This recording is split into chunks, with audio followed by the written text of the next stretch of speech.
66 ఇయర్స్లో ఎల్ఎల్బి చేయాలని ఎందుకు అనిపించిందమ్మా అసలు? అది థాట్ నేను చిన్నగా ఉన్నప్పుడే మా నాన్నగారు నా వాగ్దాటి నా ధైర్యము నా ఇది చూసి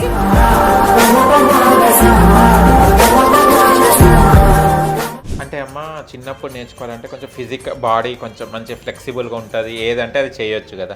32 ఇయర్స్లో డ్యాన్స్లో అంటే కొంచెం పట్టుండేనా మీకు డ్యాన్స్లో? ఇప్పుడు కూడా చేస్తాను నేను. మొన్న కూడా శిల్పారామంలో కూడా ప్రోగ్రామ్ ఇచ్చాను.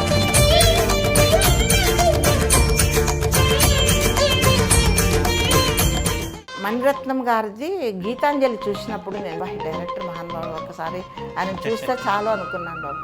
కానీ ఆయన డైరెక్షన్లో PS2 దాంట్లో నా 1 వీక్ చేశాను. 1 వీక్ చేసిన మొత్తం సీన్స్ అన్నీ కూడా ఉన్నాయి. సూర్య గారితో కార్తీ గారితో ఒక కాంబినేషన్ ఉంది. అట్లా అంత పెద్ద పెద్ద డాక్టర్సే ఉన్నారు దాంట్లో. ఇప్పుడు రామ్ చరణ్ గారితో 3 సినిమాలు చేశాను. ఒకటి వచ్చేసి ఆచార్య, రెండోది వచ్చేసి గేమ్ చేంజరు, మూడోది వచ్చేసి పెద్ది.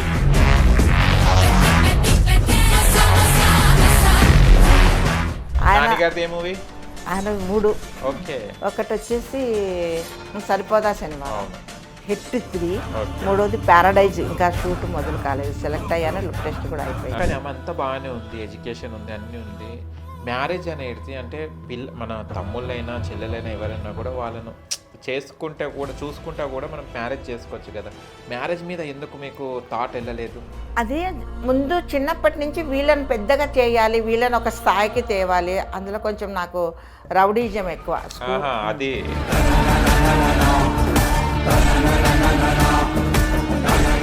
హాయ్ హలో నమస్తే, వెల్కమ్ టు అవర్ ఛానల్. నేను మీ యాంకర్ అహ్మద్. ఈరోజు మనతోని స్పెషల్ గెస్ట్ అండి. ఆ గెస్ట్ ఎవరు కాదు, actor and LLB doctor N Vijayalakshmi గారు మనతో ఉన్నారు.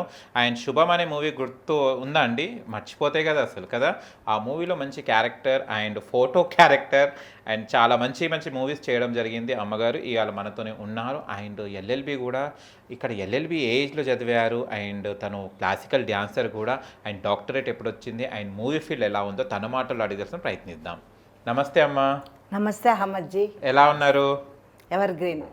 నాకు ఒక డౌట్ అడగాలనిపిస్తుంది. అడగండి. జీ అని అడుగుతారు అందరిని, ప్రతి ఒక్కరిని జీతోని సంబోధిస్తారు. ఏంటి తెలుగులో గౌరవం పదం, అది గౌరవం అన్న జీ అనేది ఎందుకు వాడుతున్నారు? ఎవరికైనా జీ అని అడిగేటప్పుడు అంటే ఫ్యాక్ట్ చెప్పాలనా? చెప్పండి.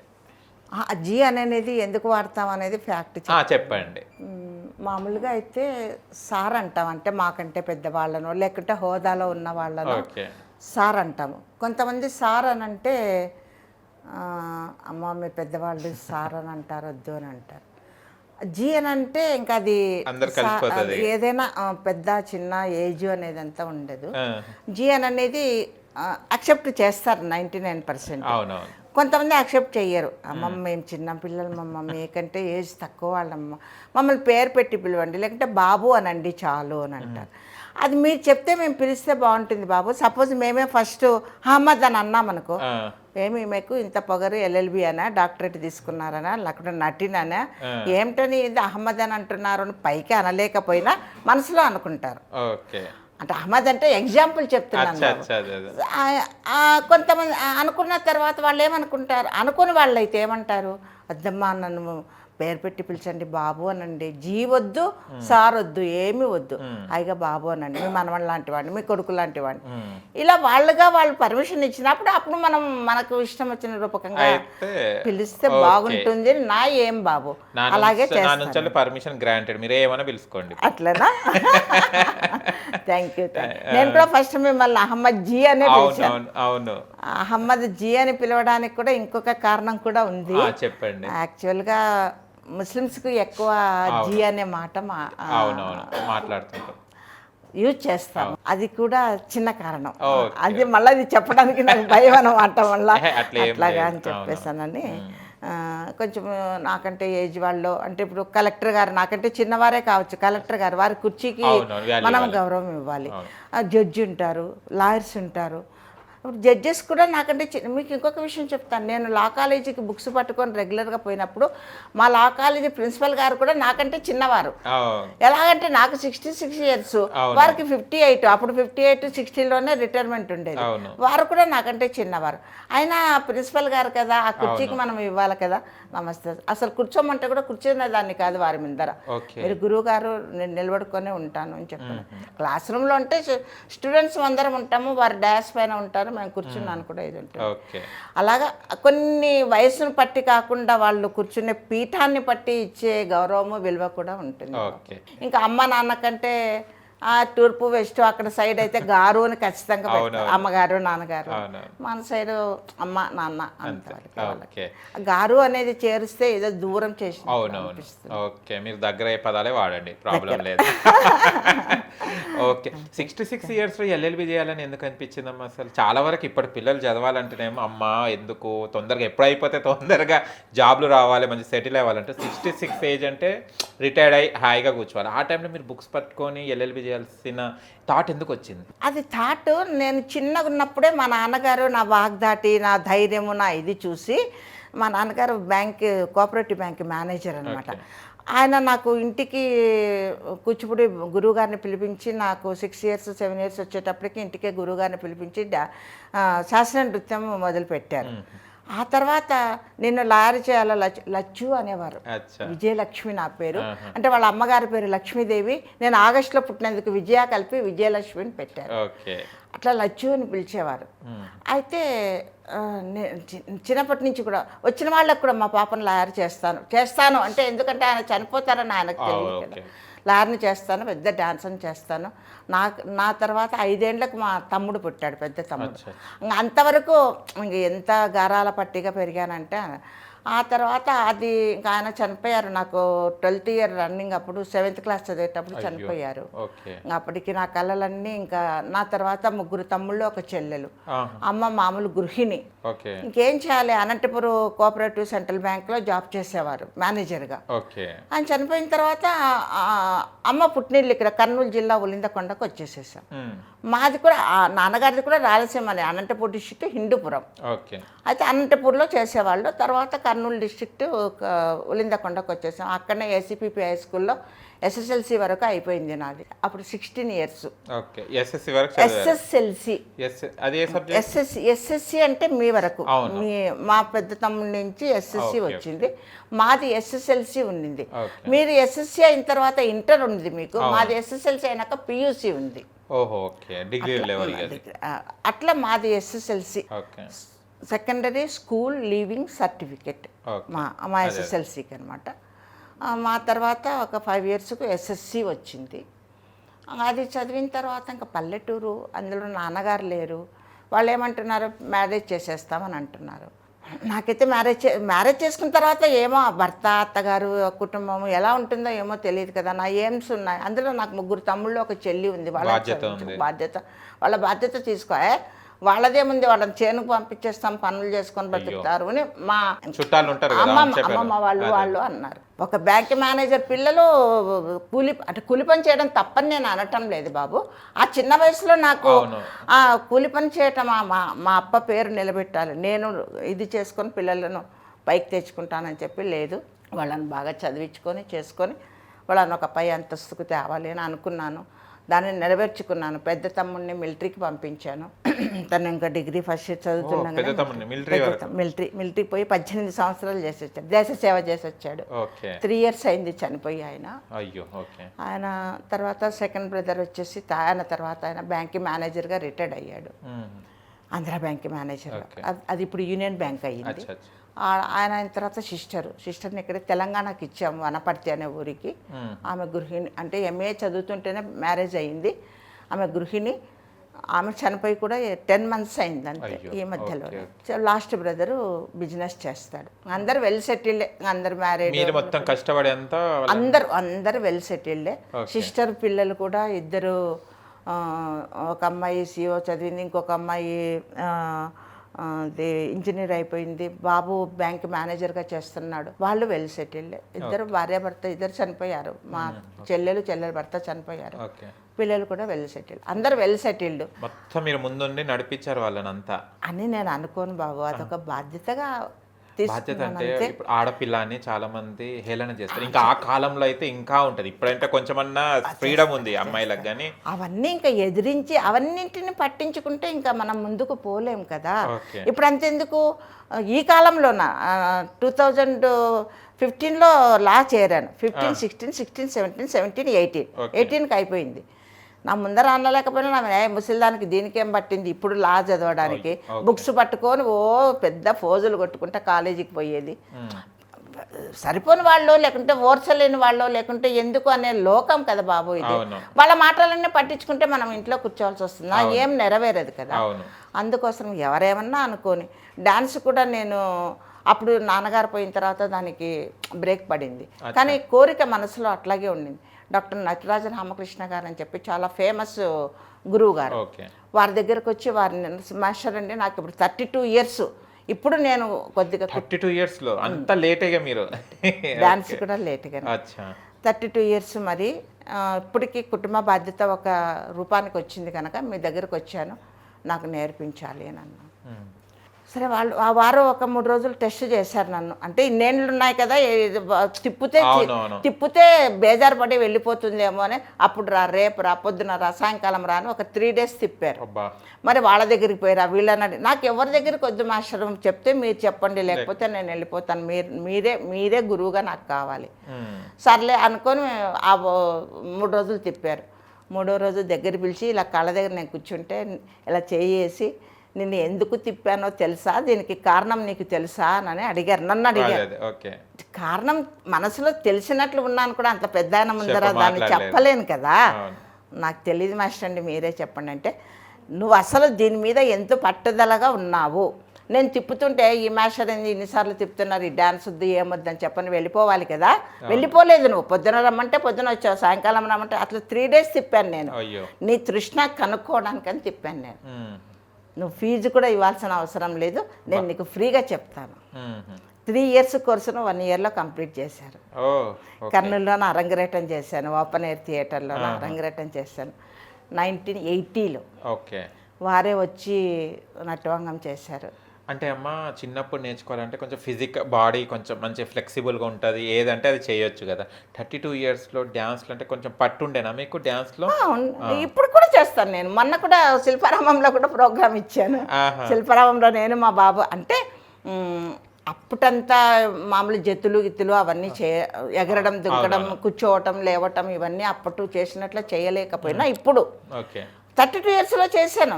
మండే అడుగులని ఇలా కూర్చొని ఇలా వేస్తే మండే అడుగులని ఉంటాయి, అలా కూర్చొని మాస్టర్ గారే చిత్రం. అంటే పట్టుదల బాబు, వయసును తెచ్చుకోలేదు నేను ముందుకు, మనసులోకి చెయ్యాలి, నేర్చుకోవాలి, ఆయన పేరుని నిలబెట్టాలి, నా కోరికను నేను నెరవేర్చుకోవాలి అనుకున్నాను, నేర్చుకున్నాను. చాలా చోట్ల ప్రోగ్రామ్స్ ఇచ్చాను. అమ్మ మీరు ఇప్పుడు మీ తమ్ముళ్ళకు చెల్లెలకు చదివించడానికి, వాళ్ళ లైఫ్ సెటిల్ చేయడానికి మీరేం వర్క్ చేసేవారు అప్పట్లో? ఇంగ్లీష్ మీడియం స్కూల్స్ రన్ చేశాను బాబు. స్కూలే రన్ చేసి ఎప్పుడు తెలుసా, 1980లోన. 80లోన ఫస్ట్ నందికొట్కూరులోన. అసలు ఆ ఊర్లో ఇంగ్లీష్ మీడియం స్కూల్ అంటేనే తెలియదు అసలు. ఇంటింటికి వెళ్ళి అంతా ఎంతమంది పిల్లలు ఉన్నారు ఏంటి అనేసి అని రాసుకొని ఇంటికి ఒక పిల్లలాగా తీసుకొని అక్కడ ఇంగ్లీష్ మీడియం స్కూల్ రన్ చేసాం. 1 year అయిన తర్వాత పుట్టగొడుగులాగా 4-5 స్కూల్స్ అయ్యాయి. మామూలు ఒకరు బ్రతికితే ఓర్చలేరు కదా. మరి అక్కడి నుంచి ఆత్మకూరులో ఒక స్కూల్ పెట్టాను, ఆత్మకూరు నుంచి వెలుగోళ్ళలో ఒక స్కూల్ పెట్టాను. ఆ 3 schools బాగా రన్ అయినాయి. బ్రదర్ను ఇంటర్మీడియట్ 10th అయిపోయిన తర్వాత ఇంటర్మీడియట్ హిందూపూర్కు మా నాన్నగారు మా మేనత్త గారి దగ్గరికి పంపించాను. ఆయన ఇంటర్ అయిపోయిన తర్వాత వచ్చేసాడు. తర్వాత double MA English medium complete చేశాడు. బ్యాంక్ జాబ్ వచ్చింది. ఇంకా చిన్న బ్రదర్ కూడా బిఏ అయిపోయింది, తను బిజినెస్ చేస్తున్నాడు. అలా అందరూ ఎవరి వాళ్ళు సెటిల్ అయ్యారు బాబు. పెద్ద బ్రదర్ని కూడా మిలిటరీకి పంపించడానికి కారణం ఏమంటే వాడికి ఇష్టం, నాకు ఇష్టం. ఒక్కరిని దేశ సేవకు ఖచ్చితంగా పంపించాలి. పోలీసు కూడా రాష్ట్ర సేవ అనుకోండి, అది కానీ దానికి ఇంకా డబ్బు కావాలి, అది ఇంకా అంతా చాలా ఇబ్బంది కదా. ఇదైతే సెలెక్ట్ అయిపోతే అయిపోతుంది. ఆ సెలెక్ట్కి పోయినప్పుడు కూడా ఒక చిన్న ఇది జరిగింది బాబు. ఏమైందమ్మా? సెలెక్ట్ అంతా అయిన తర్వాత బరువు తూకం వేసేటప్పుడు ఓకే. జస్ట్ ఒక 1/2 kg తక్కువ వచ్చింది. ఆ బరువు వాళ్ళు సెలెక్ట్ కాలేదని కూడా చెప్పకుండా కాసేపు ఉండి పక్కకు చెప్పడం, వెయిట్ చెయ్యిని పక్కకు ఉండమన్నారు. అక్కడ వాడు ఏడుస్తున్నాడు, కాలేజే నేను అని చెప్పానని ఏడుస్తున్నాడు. అన్నిట్లో అదైపోయింది. ఆ బరువు దగ్గర జస్ట్ ఒక 1/2 ఇది. ఆ తర్వాత నాకు ఏడుపు వచ్చింది. కానీ ఇప్పుడు బరువు పెంచాలంటే ఇప్పుడు వేరే ఏమిటివి వేసుకొని ఇది కావడానికి నిలబడడానికి కాదు, కడుపులోకి ఏమన్నా పడితే బరువు వచ్చేసేస్తుంది అని 2 డజన్ల అరటిపండ్లు తీసుకొని వస్తే బిడ్డడు అలాగే తిన్నాడు బాబు. 2 డజన్ల అరటిపండ్లు. అసలు మనమైతే తినలేం అసలు. అంటే వానిలో ఉన్న తృష్ణ, నాకు కదా డాన్స్ మీద ఏందో సెలెక్ట్ కావాలి. నీళ్లు తాగుంటే కూడా ఒకదాని ఇంకొకటి పెట్టుకొని నాకు ఇప్పటికీ కళ్ళకు నీళ్ళు వస్తాయి. వాడు చేసిన దీనిపైన నేను ఎంత అని అనుకుంటాను. ఇంకా అప్పుడు ఒక 1/2 కిలో కాదు కదా, ఇంకా కొద్దిగా ఎక్కువ వచ్చింది. వాళ్ళే మిలిటరీ ఆఫీసర్స్ ఏమిది మిరాకిలు, ఏమన్నా వేసుకున్నావా, ఏమన్నా పెట్టుకొని వచ్చినావా అని ఇలా వెతికారు. ఏం లేదు, ఒక బాటిల్ వాటర్ తాగొచ్చాను అన్నాడు. మళ్ళీ పండు తిన్నామంటే ఏమంటారో. అప్పటికి ఎంత వానికి ఏజ్ కూడా 18 years బాబు, 18 or 17 years. ఏమంటారో అని భయంతో వాటర్ తాగొచ్చాను. ఓకే, నాకెందుకో మీరు అవుతారని నాకు అనిపించింది అని ఆఫీసర్ గారు అన్నారు హిందీలో. అట్లా ఐడియా మీకు వచ్చిందా? తినిపిస్తే ఆలోచించాను, ఏమిటిది అన్నం అప్పుడు అక్కడెక్కడ పెద్ద కేజీలు కూడా కాదు, 1/2 kg కాబట్టి ఎట్లయినా కావాలి, ఏం చేయాలి అంటే అక్కడ ఉన్న వాళ్ళు ఏదన్నా తినిపిస్తే కొంచెం బరువు పెరుగుతారమ్మా అని వేరే పక్కన ఉంటారు కదా పెద్దవాళ్ళు, ఇంకా వెంట సెలక్షన్కి వచ్చిన వాళ్ళు. ఏమన్నా తినిపిస్తా అంటే ఇప్పుడు ఇక్కడ అన్నం అదంతా ఇడ్లీ ఏది ఉంటుంది, అది ఎక్కడ గ్రౌండ్స్లో జరుగుతుంది. ఆ గ్రౌండ్స్లో గ్రౌండ్స్లో ఎవరు ఎక్కడ ఏమైనా దొరుకుతాయి. అక్కడ కొద్దిగా దూరంలో ఒక ఆమె బుట్టలో పెట్టుకొని పళ్ళు పళ్ళు నిజంగా ఆ పళ్ళు తీసుకొని వచ్చి తినిపిస్తే బిడ్డడు 2 డజన్లు తిన్నాడు. చాలేనన్నా 1 డజన్ అంటే కూడా లేదు, మళ్ళీ వాళ్ళు వెనక్కి పంపిస్తారక్క అని తినేసి. ఓకే, ఇంకో విషయం అమ్మ, ఇప్పుడు ఒక సాఫీగా నడుస్తుంది లైఫ్ అండ్ నాటక రంగంలో ఉన్నారు మీరు. నాటకం వేరే, నాట్యం వేరే. నాట్యంలో ఉన్నారు, మరి నాటక రంగానికి ఎప్పుడు వచ్చాయి? నటన రంగం సినిమాకి ఎప్పుడు వచ్చాను అని అనేది అది కూడా ఒక మిరాకిలే బాబు. అది కూడా లేటుగానే జరిగింది. నేను LLB చదివేటప్పుడు అంటే ఇప్పుడు 2016లో ఒక కర్నూలు ఒక డైరెక్టర్ గారు ఉన్నారు. అంటే షార్ట్ ఫిలిమ్స్, ఇండిపెండెన్స్ ఫిలిమ్స్ అట్లాగా తీసే ఒక డైరెక్టర్ ఉన్నారు, డి నాగశశిధర్ రెడ్డి, DNSR అని అంటారు. ఆయన ఒక ఇండిపెండెంట్ సినిమా తీయాలనే ఒక థాట్తోన ఒక అమ్మ పాత్రకు సరిపోయిన వాళ్ళు కావాలి, ఎవరు దొరుకుతారు ఇక్కడ కర్నూలులో. ఇంకా వాళ్ళు హైదరాబాద్ నుంచి పిలుచుకొచ్చేంత ఇది వాళ్ళ దగ్గర ఉండదు కదా. అప్పుడు వేరే ఇంకొక మాస్టర్ గారిని ఏమన్నా పోయి అడిగారు. ఆయన మాకు ఫ్యామిలీ ఫ్రెండ్ అనమాట, KBS కుమార్ గారు అని. ఆయన దగ్గర పోయి, సార్ ఇట్లాగా నేను ఇండిపెండెన్స్ సినిమా తీయాలనుకుంటున్నాను, అమ్మ పాత్రకు తగిన వాళ్ళు ఎవరన్నా మీకు ఒక ఐడియా ఉందా అంటే, విజయలక్ష్మి గారని ఉన్నారు సార్, LLB చేస్తున్నారు, ఆమె ఏజ్ కూడా దగ్గర 60 పైనే ఉంటుంది, ఈజీగా అమ్మ పాత్రకు సరిపోతారు, మీరు వెళ్ళి. కానీ ఆమె ఇంతవరకు అయితే ఏం చేయలేదు, ఆమె ఒప్పుకుంటారో లేదో కూడా నాకు తెలియదు. మీరు పోయి KBS కుమార్ గారు చెప్పారని అడగండి, అది మీ అదృష్టాన్ని బట్టి. ఆమె చూస్తూనే మీకు ఒక ఐడియా వచ్చేస్తుంది. ఎందుకంటే ఆమె మాట్లాడిన ఆమె చేతులు ఏదైనా కూడా ఆమె మొహంలో నాట్యకళ అనేది ప్రస్ఫుటంగా కనిపిస్తుంది. ఇంకా మనకు కావాల్సింది అభినయమే సినిమాలలో, ఈజీగా ఇది అవుతుంది, వెళ్ళి అడగండి అని. మరి ఆయన వచ్చిన వేళ విశేషమో నా అదృష్టమో బాబు. ఇంటికి వచ్చారు, అమ్మ ఇట్లా KBS కుమార్ గారు, నేను పలానా డైరెక్టర్, నాది కూర్చోండి బాబు, వన్ సైడ్ లవ్ అనే ఇండిపెండెన్స్ సినిమా తీయాలనుకుంటున్నాను, అమ్మ పాత్రకు మిమ్మల్ని సెలెక్ట్ చేసుకోవడానికని వచ్చానమ్మా, KBS కుమార్ సార్ చెప్తే అని. బాబు నేను మట్టి ముద్దను, అంటే నాకు నటన ఏం తెలీదు, వేరేటి ఏదో చదువో ఇంకాదో ఇదో చెప్పండి, ఒకవేళ అది అని. నేను శాస్త్రీయ నృత్య కళాకారిని, అంతవరకే. నటనలో ఓనామాలు కూడా రావు, మట్టి ముద్దను. మీరు ఒకవేళ ఆ ముద్దను మీరు బొమ్మ చేసుకుంటామంటే మీ ఇష్టం. నేను రచయిత్రిని, కవయిత్రిని కూడా. చాలా ప్రోగ్రామ్స్ బుక్స్లోన వచ్చినాయి, తర్వాత రేడియో ప్రోగ్రామ్స్ దగ్గర ఒక 20-30 ఇచ్చాను. కర్నూలులోన, విజయవాడ, హైదరాబాద్, ఇది విశాఖపట్నం, ఓకే. ఇట్లా అంటే ఒకసారి కథ, ఒకసారి కవిత, 3 నెలలకు ఒకసారి ఒక ప్రోగ్రామ్ లాగా ఇచ్చాను. ఓకే. అయితే అమ్మ మీరు ఒప్పుకుంటే చాలు, నేను మలుచుకుంటాను నా అమ్మ పాత్రకు అన్నారు. అక్కడ కర్నూలులోనే జరిగింది. ఓకే. షూట్ అంతా కర్నూలులోనే జరిగింది. ఆ తర్వాత కర్నూలులోనే రిలీజ్ చేశారు, చాలా పెద్ద ఎత్తున చేశారు. ఇంకా అప్పటి నుంచి పేపర్ వాళ్ళు కానీ ఎవరు కానీ కూడా ఇంకా అమ్మ అంతే, ఇంకా అమ్మ ఆ పాత్రలో అలా ఒదిగిపోయారు. అట్లా అప్పుడు ఇంకా మళ్ళీ అక్కడ వేరే షార్ట్ ఫిల్మ్స్ తీసేవాళ్ళు, వాళ్ళు వీళ్ళు ఇంకా అడిగారు. సరే చేస్తాను బాబు అన్నాను. అక్కడ అప్పటికొక 10 దగ్గర 10 8 షార్ట్ ఫిల్మ్స్ చేశాను. ఎక్కడ కర్నూలు, అదే ఊళ్ళో. అంటే లా చదువుకుంటూనే లా కాలేజ్ ఫ్రీ ఉన్న టైంలోనో సండేలోనో చేశాను.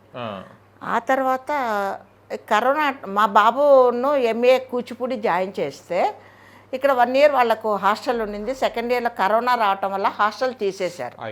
అప్పుడు ఇక్కడ హోటల్స్ లేవు, ఏం లేవు. అమ్మ నువ్వు లా కూడా అయిపోయింది కదా, నువ్వు వచ్చేసేసాయి. ఎప్పుడు 2021లో ఇల్లు తీసుకుంటాను, నువ్వు వచ్చేసేయమ్మా అని అంటే 21లో ఇక్కడికి హైదరాబాద్ వచ్చాను. అప్పటి నుంచి నటనా రంగంలో అక్కడ మొదలుపెట్టిన 2016లో మొదలుపెట్టినది మళ్ళీ బ్రేక్ అయ్యింది. ఒక 18-19 వరకు ఒక 10కే చేశాను, స్టాప్ అయ్యాను.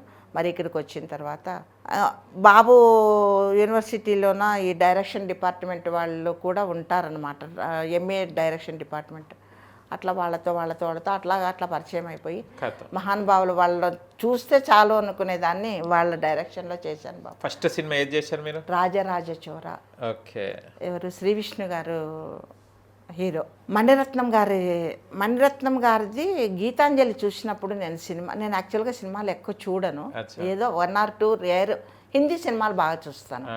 అయితే గీతాంజలి చూసినప్పుడు అబ్బా ఈ డైరెక్టర్ మహానుభావుడు, ఒక్కసారి ఆయన చూస్తే చాలు అనుకున్నాను బాబు. కానీ ఆయన డైరెక్షన్లో PS2 దాంట్లో నా 1 వీక్ చేశాను. 1 వీక్ చేసిన మొత్తం సీన్స్ అన్నీ కూడా ఉన్నాయి.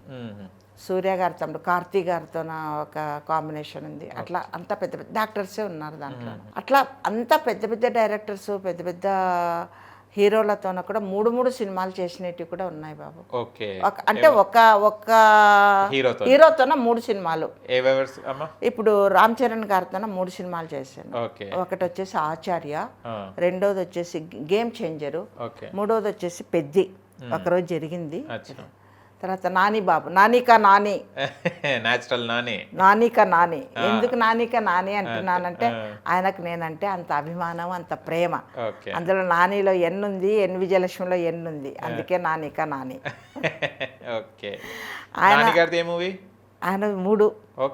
ఒకటి వచ్చేసి సరిపోదా శనివారం, హిట్ 3, మూడోది ప్యారడైజ్. ఇంకా షూట్ మొదలు కాలేదు, సెలెక్ట్ అయ్యాను, లుక్ టెస్ట్ కూడా అయిపోయింది.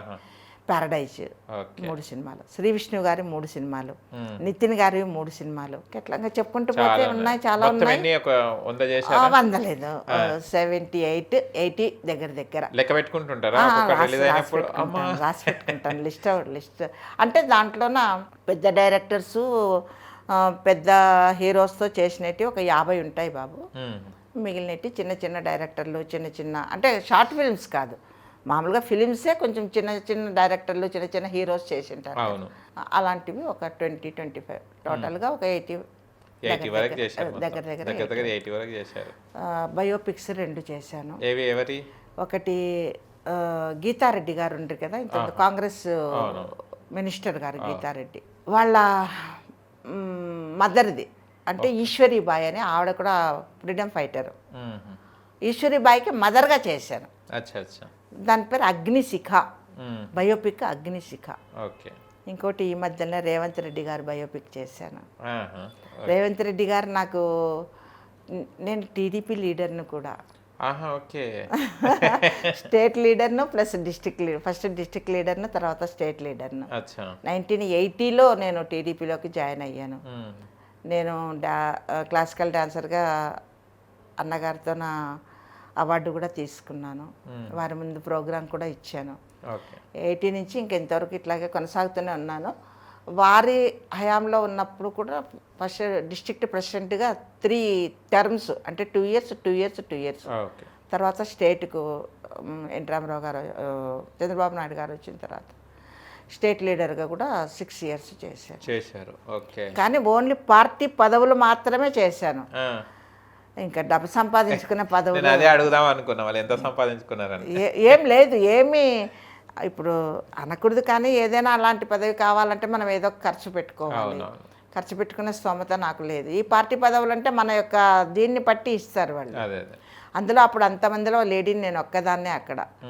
అంటే ప్రతి మీటింగ్ కానీ దేనికి కానీ కూడా ట్రైనింగ్స్ కానీ అన్నింటికి వెళ్ళేదాన్ని నేను. అలా డిస్ట్రిక్ట్ ప్రెసిడెంట్ చేశారు. కానీ ఆమె అంతా బాగానే ఉంది, ఎడ్యుకేషన్ ఉంది, అన్నీ ఉంది.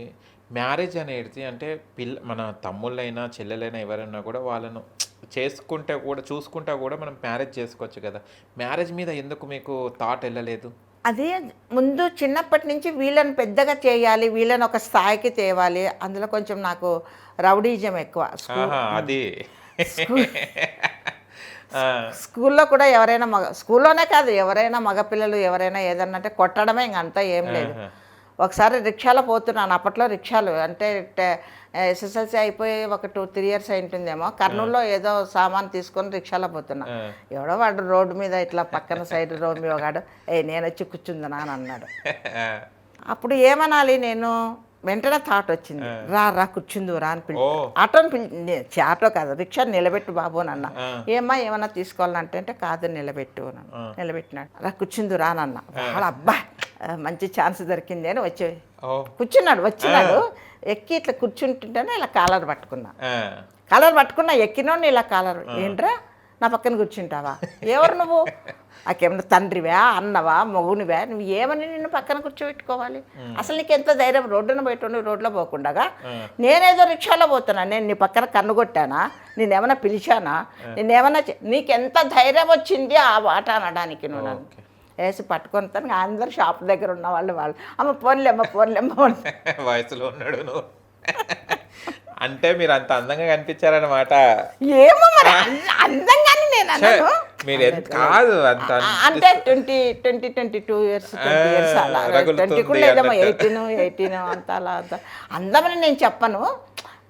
వాడు ఏదో జులై చిన్నపిల్లలు, వాడు కూడా అంత నా ఏజ్ కొంచెం అటు ఇటు కాదమ్మా. పాపం వాడు మిమ్మల్ని చేస్తే వాడు నలుగురిలో నవ్వులు పాలు చేసిరుగా. నన్ను ఎంత ధైర్యం ఆ మాట అనడానికి, నీ పక్కన నాకు స్థలం ఇస్తావా, నీ పక్కన చూకూర్చుంటానని. ఇంకా గుండెల్లో చోటీమని, ఇప్పట్లయితే గుండెల్లో చోటీమనేటోళ్ళు ఇప్పటి పిల్లలు అయితే.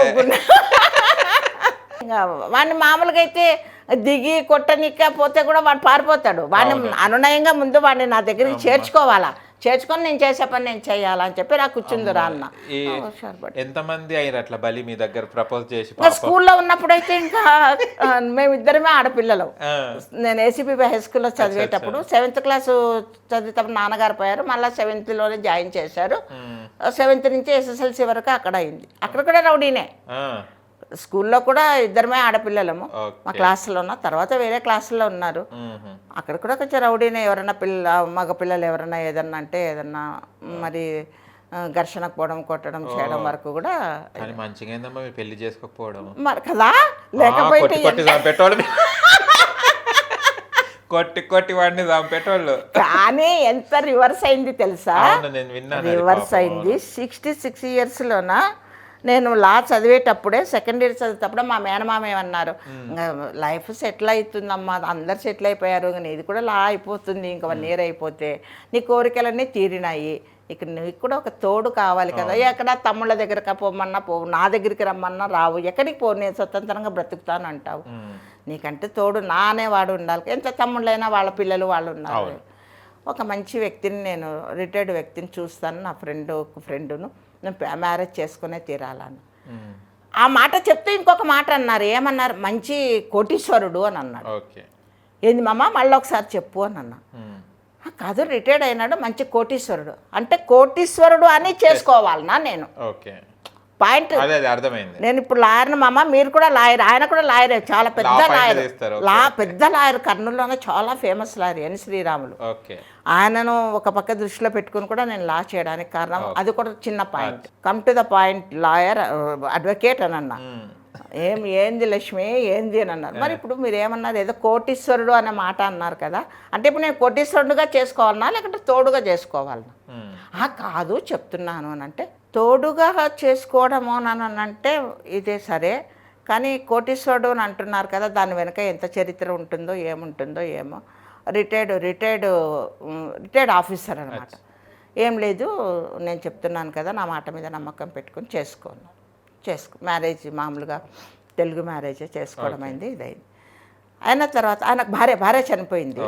ఆయనకు రిటైర్మెంట్ అయింది. ఆయనకు పెన్షన్ వస్తుంది. కోట్లీశ్వరుడు, కోటే కాదు, అంటే ఇట్లాంటి కోట్లు కూడా ఉన్నాయి, బీరువాలో ఉన్నాయి, చాలా ఉన్నాయి. చూపించాడు ఆ కోట్లతో సహా ఈ కోట్లు కూడా ఉన్నాయి. నాకు ఆ కోట్లు వద్దు, ఈ కోట్లు వద్దు. 2 కొడుకులు, ఆడపిల్లలు, 2 కొడుకులు.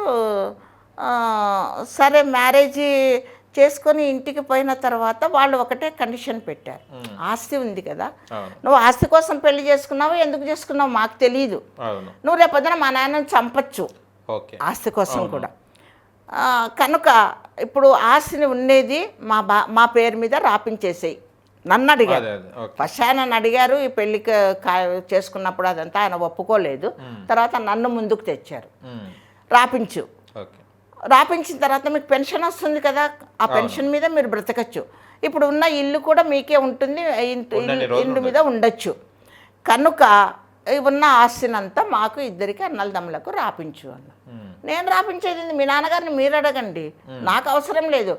మళ్ళీ పెళ్ళప్పుడు కూడా నేను ఆయనకు రాసిచ్చాను, నాకు ఆస్తితో అవసరం, నాకు ఆస్తితో అవసరం లేదు, నాకు మీకు నేను చేసుకుంటున్నది తోడు కోసం చేసుకుంటున్నాను, నాకు ఆస్తి వద్దు చెప్పితే ఆయన ఒప్పుకోలేదనమాట రాసివ్వడానికి. రాసిస్తే నేను చచ్చాక ఎలాగో వాళ్ళకి వస్తుంది కదా, నేను రాసివ్వను. రేపొద్దున నీకు నాకు విపరీతమైన రోగం, ఏదన్నా లక్షలు కోట్లు ఖర్చు అయ్యే రోగం వస్తే అప్పుడు ఇట్లా ఎవరు పలకరిస్తారు?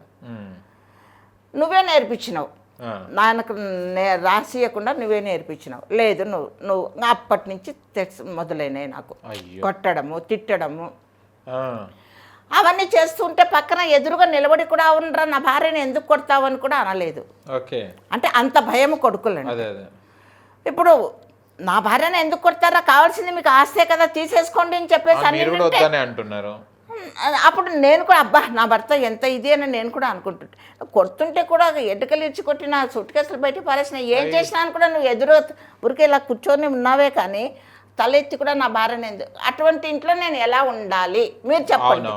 కాళ్ళు చేతులు ఇరక్కొట్టి ఇంకేమన్నా చేసిరి, లేకుంటే ఆస్తి కోసం ఆయనను చంపి ఆ చావు నా మీద వేసి నన్ను జైలుకు పట్టిస్తే ఎందుకు అవసరమా ఇవన్నీ? వద్దు అనుకొని ఒక 2-3 months లోపలనే వచ్చేసేసిన. నా సూట్ కేసు నేను తీసుకున్నాను,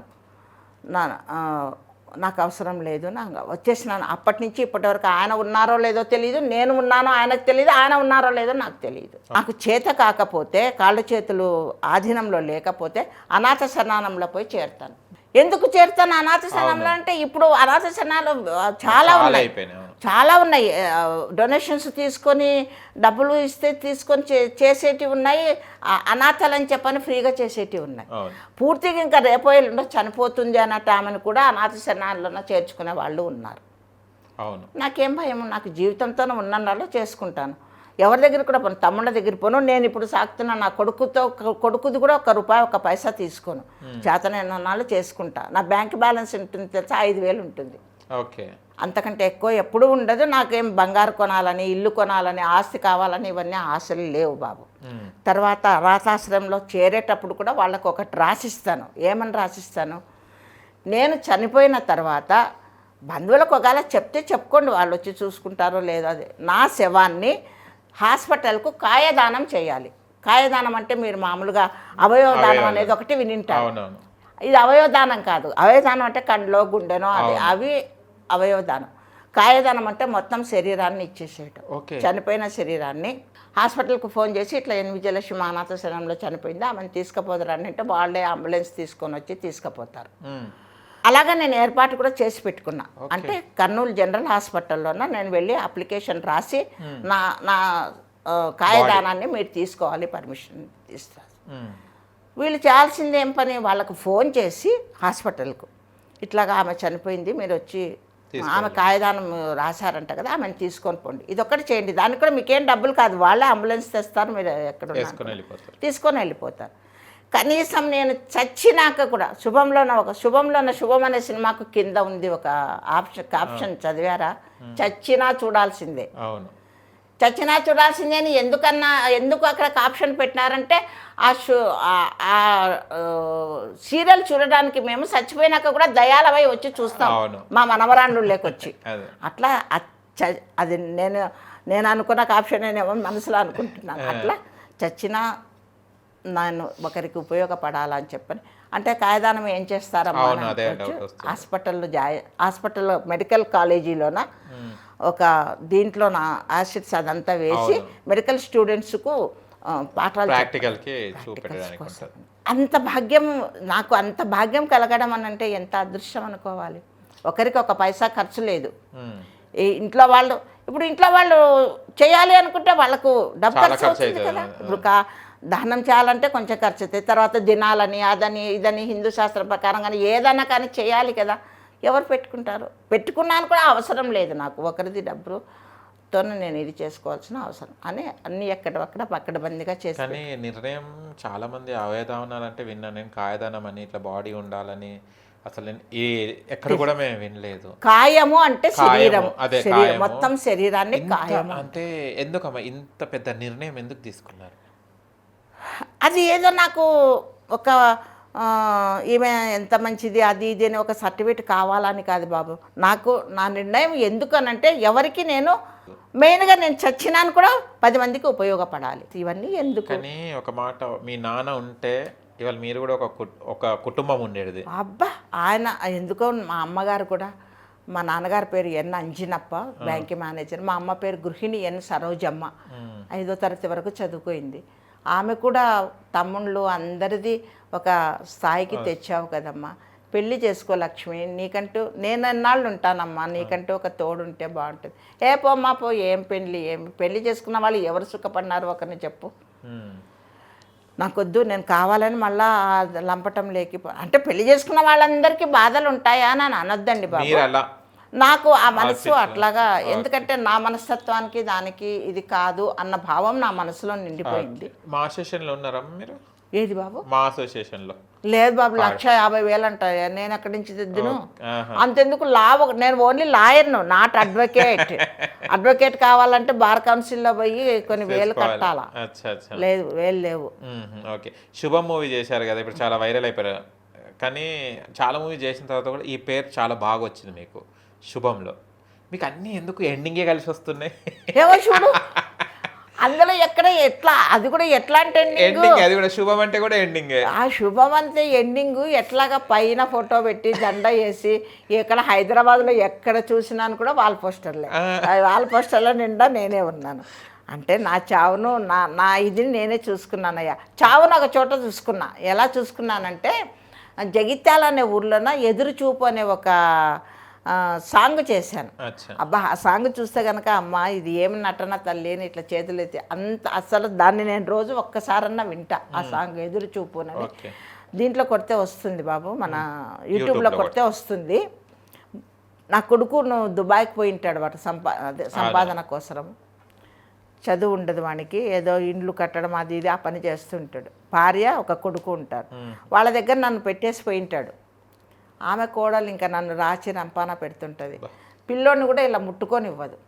ఆ ముట్టుకోనివ్వదు, దగ్గరికి పోతే కూడా కసరిస్తుంది. ఫోన్ కొడుకు మొగునితో మాట్లాడుతుంటుంది. నాకు ఒకసారి ఇవ్వ అంటే కూడా లేసి వెళ్ళిపోతుంది లోపలికి. ఈ బాధలన్నీ ఇదంతా కూడా నా ఎక్స్ప్రెషన్స్, ఆ పాట కూడా ఇట్లా పిండేస్తుంది బాబు.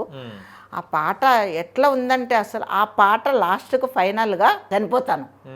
పాడ కడతారు మామూలుగా, పాడ మీద బొంగులు కట్టి, బొంగల మీద అది పాటలో కూడా ఉంది, బొంగల మీద పనుకోబెట్టి ఆయన కొంచెం భద్రంగా ఎత్తండి, ఎవరు కొంచెం ఇట్లా అన్నాను కూడా కింద పడిపోతాను, కింద పడిపోతే కాలు చేతులు ఇరిగిపోతే అన్నట్లనే ఇట్లా ఒరిగింది అనమాట. భయం కాలేదు, లేచి కూర్చొని బాబా కింద, అయ్యో శవం లేచి అరుస్తుంది. అంతా తప్పెట్లు కొట్టేవాళ్ళు వాళ్ళంతా వచ్చారు కదా, అయ్యో శవం లేచి అరుస్తుంది అని అంటే అందరూ నవ్వు నేను నవ్వు అంటే తమాషాగా అన్నారన్నమాట. శవం లేచి అట్లా అది శవయాత్ర మొత్తంగా టప్పులు కొట్టుకుంటా చేసుకుంటా కొంచెం దూరం వరకు శవయాత్ర జరిగింది. ఇంకా అక్కడ మామూలుగా శవాన్ని అంటే నన్ను కలిసినట్లు కాదు వేరే ఇంకేదో అది చూపించారు. కానీ పాట మాత్రం ఖచ్చితంగా అందరినీ అడుగుకుంటున్నాను, ప్రేక్షకులను కూడా అడుగుతున్నాను. యూట్యూబ్లో ఉంది ఎదురు చూపు అనే ఒక పాట సాంగ్. ఆ సాంగ్ని చూడండి, ఈ అమ్మ నటన ఏముంది అనేది మీకు కూడా తెలుస్తుంది. కానీ అన్ని హీరోస్తో చేశారు కదా, చాలా పెద్ద పెద్ద హీరోస్తో చేశారు. ఏ హీరోతో బాగా అనిపించింది మీకు? అందరూ ఇప్పుడు శరీరంలో ఇన్ని భాగాలు ఉంటాయి, ఏది అంటే ఏ దాని విలువ అది ఉంటుంది, దేని అవసరం దానిది ఉంటుంది, దేని దాని మీద ఉంటుంది. కనుక పలానా అనేది నాకు అప్పుడు స్టార్టింగ్లో ఇంకా ఈ ఫీల్డ్కు రాకముందు నేను సినిమాలు ఎక్కువ చూడను బాబు. కమల్ హాసన్ గారు అంటే ఎక్కువ ఇష్టం. అంటే కమల్ హాసన్ గారు ఆయన మీద ఉన్న ఇష్టం ఎందుకు ఇష్టము అని అంటే సినిమాలే కాదు, ఆయన ఒక క్లాసికల్ డాన్సర్ కూడా. విశ్వనాథ్ గారి సినిమాలు అన్నీ కూడా ఎక్కువ.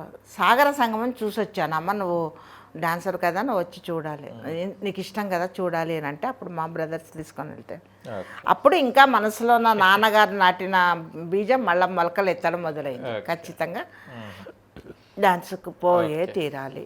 అట్లా దానికి కూడా కమల్ హాసన్ గారు నేను క్లాసికల్ డాన్సర్ కావడానికి ఆయన కూడా ఒక కమల్ హాసన్ గారి మూవీ చేశారా? ఇప్పుడు కమల్ హాసన్ మూవీ అదే PS2. ఇంకా ఏదో మాట్లాడారా కమల్ హాసన్? లేదు అప్పుడంతా చాలా పెద్ద వాళ్ళు వచ్చారు అంతా. ఇప్పుడున్న హీరోస్లో అందరూ ఇష్టమే, కొంచెం ఎక్కువ ఇష్టం నాని గనక నాని. ఆయనకు కూడా నేను అంటే బామ్మ అని చెప్పేసాను. 10 మందిలో కూడా దీంట్లో కూడా ఇది చేసి అక్కడ స్టేజ్ పైకి కూడా పోయిన తర్వాత బాగా ఇట్లా భుజం పట్టుకొని ఫోటోగ్రాఫర్ని పిలిచి ఫోటో తీపించి. మళ్ళీ శుభం తర్వాత ఇంకెన్ని మూవీస్ మీరు? ఇప్పుడు స్టేజ్ పైన సెట్స్ పైన 5-6 మూవీస్ ఉన్నాయి బాబు. అన్ని పెద్ద మూవీసే.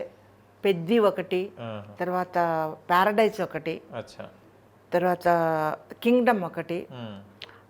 అంటే ఇంకా ప్యారడైజ్కు సెలక్షన్ అంతా అయిపోయింది, ఇంకా షూట్ మొదలు కాలేదు. పెద్దిది ఒకరోజు చేశాను. కింగ్డమ్ 1 month వైజాగ్లో చేసి వచ్చాను అవుట్డోర్. ఇంకా ఉంది అని అన్నారు. ఇంకా తర్వాత ఏదో అట్లా కొద్దిగా కొన్ని సినిమాలు ఉన్నాయి. చిన్న సినిమాలు కూడా సుమారు ఒక 5-6 ఉన్నాయి. పెద్ద సినిమాలకు కూడా పేర్లు పెట్టలేదు, కొన్నింటికి ప్రొడక్షన్ 1, 3 అట్లాగా. అంటే అప్పుడంటే కొంచెం తెలియదు కదా, ఇప్పుడు అందరికి తెలిసిపోయారు కదా. ఎలా మళ్ళీ బయట ఎలా తిరుగుతున్నారు అంటే రాళ్లతో ఏమన్నా కొడతారా? రాళ్లతో సెల్ఫీలతో కొట్టకుండా చాలు. లేదయ్యా, గుర్తుపడతారు కొంతమంది. బస్సులో పోయేటప్పుడు, రైల్లో పోయేటప్పుడు అట్లా ఇట్లాగా చూసి గుర్తుపట్టి వాళ్ళే ఇట్లా చెప్పుకుంటూ నిజమో కాదో అడుగుదామని. కొంతమంది భయపడి అడగని వాళ్ళు కొంతమంది వచ్చి అడిగితే ఒప్పుకుంటే మళ్ళీ అందరు గుమ్మగూడతారు. మళ్ళీ ఊరికే ఇదవుతుంది. లేదమ్మా మా చెల్లెలనో మా అక్కనో ఏదో చెప్పి తప్పించుకుంటారు. కానీ మీ చెల్లె అక్క అంటే మీరు కొంచెం చూస్తే కనుక డబ్బింగ్ జానకి అమ్మగారు లాగా ఉంటారు, మీరు అక్క చెల్లె లాగానే ఉంటారు ఇద్దరు సేమ్. Thank you. మహాతల్లి పెద్ద యాక్ట్రెస్, కొన్ని వందల సినిమాలు చేస్తున్నారు. చాలా అంత నేను కూడా ఒక 20 సీరియల్స్ చేశాను. అంటే ఒక్కరోజు ఉన్నవి మాత్రమే, ఎక్కువ ఉంటే నాకు మళ్ళీ సినిమాలు పోతాయి అనేసి అవి కూడా చేశాను. ఇది మంచి క్యారెక్టర్ పడాలి, ఇంకా మంచి పేరు తెచ్చుకోవాలి, బాగా 10 మంది కూడా చూస్తే గుర్తుండే క్యారెక్టర్ మంచిది. అంటే ఇప్పుడు చేసిన క్యారెక్టర్స్ మంచివి కాదా అని అనొచ్చు, ఇంకా బాగా కొంచెం లెంగ్తీ క్యారెక్టర్ కంపల్సరీ ఇస్తారు ఇప్పుడు మీకు. ఎందుకంటే ఇండస్ట్రీలో అమ్మమ్మలు నాయనమ్మలు వైట్ హెయిర్ వాళ్ళు తక్కువ. థ్యాంక్ యూ బాబు. విగ్గులు పెట్టాలంటే చాలా కష్టం అవుతుంది. మీరు న్యాచురల్గా ఉన్నారు కాబట్టి కంపల్సరీ ఆఫర్స్ వస్తాయమ్మా. ఇంకా మంచి మంచి సినిమాలు చేయాలి అండ్ ఇంకా మంచి మంచి పొజిషన్లు ఉండాలి. అండ్ మీకు అన్నీ ఎందుకు లాస్టే కలిసి వస్తున్నాయి, అది ఒకసారి లాస్ట్ చూపెట్టుకుని జాతకంలో. ఓకే అమ్మా, ఏజ్ ఎగ్గే కొద్దీ ఏదో ఒక అవకాశం వస్తున్నాయి. ఓకే, అలాగనే ఏముందమ్మా, టైం పాస్ చేస్తే చాలు. అంతే. థ్యాంక్ యూ సో మచ్ అమ్మా. Thank you.